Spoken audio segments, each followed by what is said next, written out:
नमस्कार बच्चों, आज की इस वीडियो में आप सभी का स्वागत है। आज हम लोग पढ़ने वाले हैं द्वादशः पाठः संस्कृत भाषायाः महत्त्वम्। संस्कृत भाषा का महत्व आज की वीडियो में हम पढ़ेंगे। तो देखिए, सबसे पहले लिखा हुआ है सर्वासु भाषासु संस्कृत भाषा प्राचीनतमा भाषा अस्ति। सभी भाषाओं में संस्कृत भाषा सबसे पुरानी भाषा है। अस्माकं संस्कृति भाषायामेव निहिता। हमारी संस्कृति इसी भाषा में ही समाहित है, क्योंकि हमारे भारत देश में ही संस्कृत भाषा का उद्गम हुआ और यह भाषा सबसे प्राचीन भाषा है। यहीं से हमारी संस्कृति की उत्पत्ति होती है। संसारस्य प्राचीनतमाः चत्वारः वेदाः ऋग्वेदः यजुर्वेदः सामवेदः अथर्ववेदश्च संस्कृत भाषायां विद्यन्ते। संसार के सबसे पुराने चारों वेद ऋग्वेद, यजुर्वेद, सामवेद और अथर्ववेद संस्कृत भाषा में ही हैं। वाल्मीकि विरचितं रामायणं प्रथमं छंदोबद्धं महाकाव्यम अस्ति। महर्षि वाल्मीकि द्वारा लिखित रामायण प्रथम छंदबद्ध महाकाव्य है, जो कि कौन से भाषा में लिखी गई थी? संस्कृत भाषा में। अस्मिन्नेव काव्ये सामाजिकाः आदर्शाः निहिताः सन्ति। इस काव्य में सामाजिक आदर्श विद्यमान है, निहित है। यथा रामस्य पितृभक्ति, जैसे राम की पितृभक्ति, पिता के प्रति प्रेम, भरतस्य त्यागः, भरत का त्याग, और दशरथस्य पुत्र वात्सल्यम च, और दशरथ का पुत्र के लिए प्रेम आदि। महाभारतं नाम संस्कृतस्य ग्रंथः विश्वज्ञानकोशः प्रतीयते। महाभारत नाम का संस्कृत का ग्रंथ विश्व का ज्ञान का खजाना, विश्व में सबसे बड़ा ज्ञान का भंडार, कोश माना जाता है। गीतापि महाभारतस्य एव महत्वपूर्णांशः अस्ति।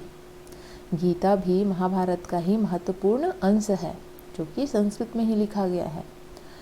अस्यां भाषायां कविकुलगुरु कालिदासेन अभिज्ञानशाकुन्तलं नाम विश्व प्रसिद्धं नाटकं विरचितम्। इसी भाषा में कवि कुलगुरु कालिदास ने अभिज्ञानशाकुन्तलम नाम की विश्व प्रसिद्ध नाटक की रचना की। गीति काव्येषु तस्य मेघदूतं प्रसिद्धम अस्ति। गीति काव्य में उनका मेघदूत नामक गीति काव्य प्रसिद्ध है। जयदेवेन विरचितं गीत गोविंदम नामकं गीति काव्यमपि सर्वाधिकं लोकप्रियम अस्ति। जयदेव द्वारा रचित गीत गोविंद नामक गीति काव्य भी सबसे अधिक लोकप्रिय है। ये सारे जो काव्य हैं, नाटक हैं, सभी संस्कृत भाषा में ही लिखे गए हैं। पूरा भारते प्रायः सर्वे जनाः संस्कृत भाषायामेव परस्परम आलपन्ति स्म। पुराने प्राचीन भारत में क्या होता था? प्राचीन भारत के सभी लोग प्रायः आपस में संस्कृत भाषा में ही बातचीत करते थे। तद्यथा एकदा भोजराजः गच्छन् मार्गे एकं भारवाहकं दृष्टवान्। जैसे एक बार राजा भोज ने रास्ते में जाते हुए एक भारवाहकम मतलब बोझा ढोने वाले को देखा। तस्य शिरसि गुरुतरं भारं दृष्ट्वा भोजराजः तं पृच्छत्। उसके सिर पर भारी बोझा देखकर राजा भोज ने उससे पूछा, अपि भारो बाधति।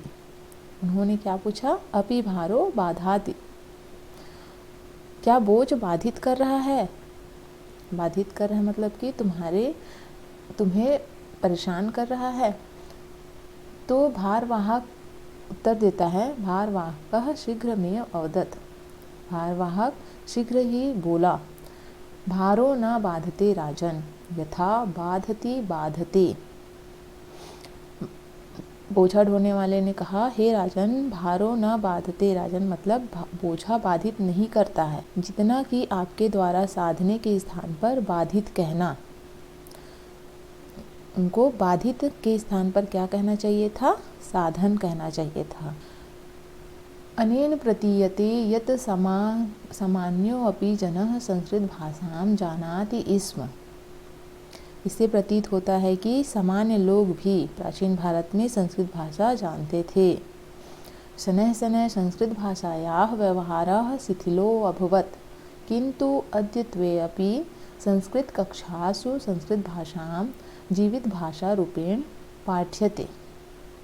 धीरे धीरे संस्कृत भाषा का व्यावहारिक जीवन में व्यावहारिक प्रयोग कमज़ोर हो गया है, किंतु आजकल भी संस्कृत की कक्षाओं में संस्कृत भाषा जीवित है। भाषासु मधुरा इयं भाषा भारतीय संस्कृते रक्षार्थं ज्ञानवर्धनार्थं च संस्कृत भाषा अवश्यमेव पठितव्या। भाषाओं